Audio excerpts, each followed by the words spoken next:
আসসালামু আলাইকুম রহমতুল্লাহ। সবাই কেমন আছেন? ঘরে একা একা মেয়ে থাকতে থাকতে পুরো বোরিং হয়ে গেছি, তাই চলে আসছি ছাদে ঘুরতে। আর এখানে আসার পরে এখানে কুট্টি বুড়ি আমাকে একটু পর পর চোখ মারছিল। হঠাৎ করে নতুন খেলা দেখে আমার কাছে অনেক আনন্দ লাগছিল, আর সেও খুব মজা করে খেলছিল।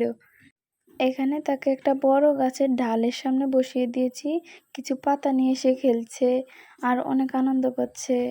সময়টা অনেক ভালোই কাটতেছিল। চেয়ারে বসে বসে কি সুন্দর আনন্দ করতেছে, মাশাআল্লাহ। একটু একটু করে বড় হচ্ছে। সে এখন বাবা, দাদা, নানা, মা সবাইকে ডাকতে শিখতেছে।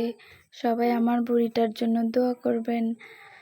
আর তার এভাবে আস্তে আস্তে বড় হওয়া দেখতে আমার কাছে খুবই ভালো লাগতেছে। আর এটা স্বাভাবিক, যেহেতু সে আমার বেবি।